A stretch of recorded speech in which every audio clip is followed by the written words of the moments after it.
Hello everybody, this is Shane with Shane's Books and Review, and I hope that you are having a wonderful day today, and welcome to part 2. This is part 2 of a multi-part series that will cover The Return of Sherlock Holmes, a book wrote by Sir Arthur Conan Doyle, and as previously mentioned, I had to split the video up so it wouldn't be quite so long. So in today's review, we will talk about story number 3 and 4 in that publication, being The Adventure of the Dancing Men, followed by The Adventure of the Solitary Cyclist. And now, let's get back to recently in the past week. The Adventure of the Dancing Men. Now this one's a little bit different than the last two, but it is a story about heartbreak and someone trying to chase down somebody that they have loved for a very long time and things going completely awry. And interestingly enough, this time instead of it being somebody worried about somebody else and their fate, or somebody coming to Sherlock and reporting what had happened, and then him going and solving the case. The case unfolds with the story as the story goes along.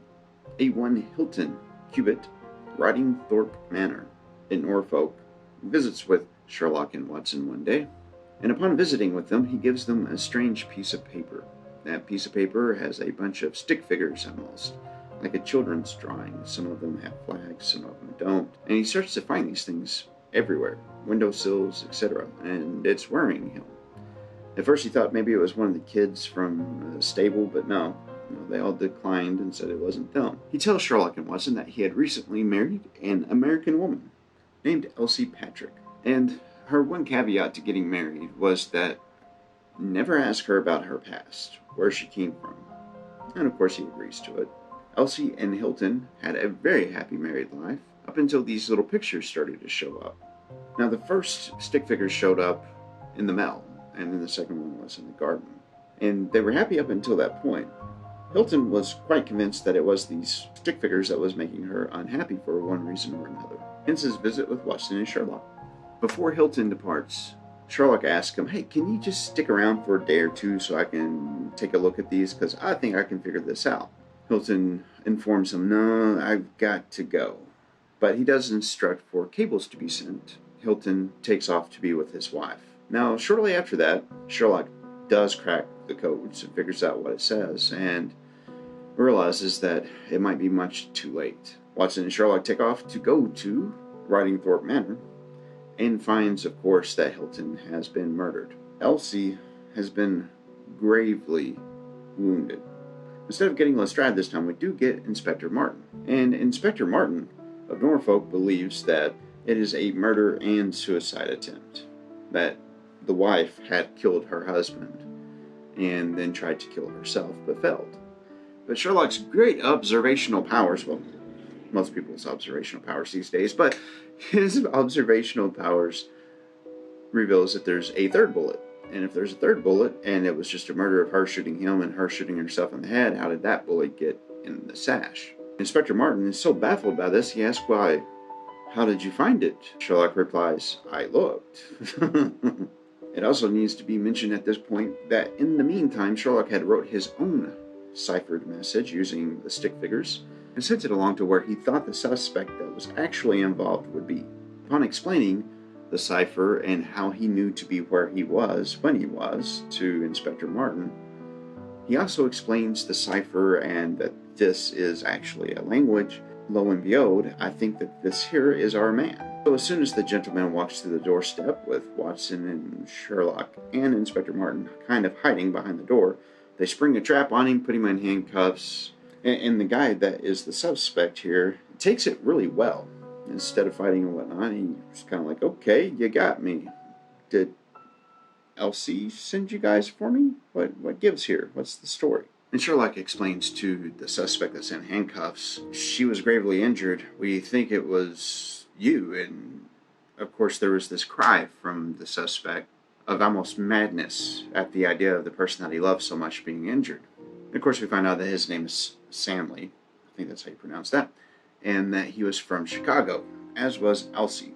Elsie's father was actually a crime lord, and there was this small gang of kids which all grew up together, Elsie being one and Samley being one, and he was promised the hand of Elsie in marriage, hence his reason why he came to England to find her and to take her hand in marriage, regardless of what she had done before. The handwriting was invented by Elsie's father, the crime lord, and it absolutely astounded Stanley that he was duped by Sherlock because Sherlock figured out the cipher and was able to write the letter to get him to come. Stanley was convinced very easily because he wanted to make sure that Elsie's name wasn't dragged through the mud because he cared for her so much, to telling the story of what had actually happened. And quite apparently, he had gotten a letter from Elsie saying, "Hey, meet me here at this time after my husband goes to sleep and we'll talk. But after we talk this one time, that's it, go away. I don't want anything else to do with you." Which is admirable because she was trying to keep her husband happy and she was trying to make this problem, making her not happy, go away, but also give that gentleman a little bit of closure so that he would move on. However, whenever she got there and they were talking, it went completely a bad way. The husband finds them and takes a shot at Stanley, and Stanley shoots back and shoots him through the heart. Whenever he left, she was perfectly healthy. Stanley didn't feel like he had done anything wrong because the man drew on him first, and he shot in self-defense, really.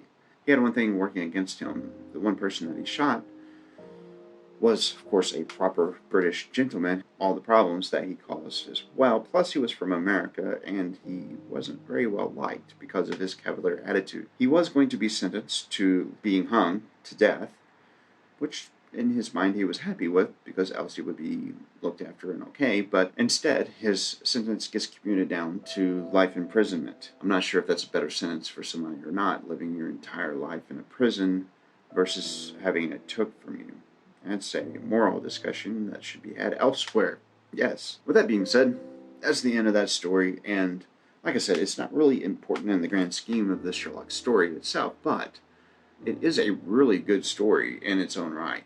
And now we get to move to the fourth story, which is the adventure of the solitary cyclist. Holmes is contacted by a Violet Smith, and she is quite concerned because their lives had really taken a turn here lately. Her father had passed away and left her and her mother quite poor. Now, shortly after the death of her father, there is an ad in the paper they answer that was inquiring about their location. After responding to the ad, they meet two people, one a jerk and two a okay guy. The okay guy was Mr. Carruthers, but the bully was Mr. Woodley. Apparently, these two had known her uncle in South Africa and had come to take care of her and her mother because her uncle, Ralph Smith, had also died in poverty and wanted to make sure that they were well taken care of. This was odd. This was very odd. Now, Violet thought this was really odd because it had been 25 years since her uncle had departed for South Africa. But this was quickly explained away by Carruthers and Woodlands. Ralph had heard about the death of his own brother shortly before passing away himself and wanted to make sure that they were taken care of. Carruthers began by offering Violet a job as being a music teacher to his 10-year-old daughter at £100 a year, which was about 1.5 to 2 times the going rate during that time period. And she was concerned about not visiting with her mother, but Carruthers very adamantly explained that she should go visit with her on the weekends. And then enters Mr. Woodley again. He comes in for a visit and ends up making very clumsy sexual advances at Violet. It makes her feel not quite so happy about being there. And not only does Mr. Woodland make these clumsy sexual harassment type advances towards her, he boasts that if she were to just simply marry him, she would have a life of luxury. Following up this boast with grabbing her up and trying to kiss her, he gets kicked out by the host. And Violet really hadn't seen Woodland since that time period. It wasn't this, though, that brought Violet to see Sherlock. Instead, it was this strange cyclist that she sees ever so often following her. And then whenever she tries to set a trap for him, she can't find him, he just disappears into thin air. It's got her worried a little bit, because it's always on the same stretch of road where he shows up and disappears. And then he's got this strange black beard. So Sherlock puts it to her, "Hey, what kind of love interest have you had in the past? Who is it?" And she can't really think of anybody with a beard like that. And Sherlock goes, come on. Finally, she breaks down and tells him that maybe it is her employer, Mr. Carruthers, that fancies her. Since it appears that maybe Sherlock might be busy, he does decide to send Watson down there to Surrey to find out if there was actually something going on here. And Watson comes up with an abysmal nothing. Not really any information whatsoever. And Sherlock really berates him over that.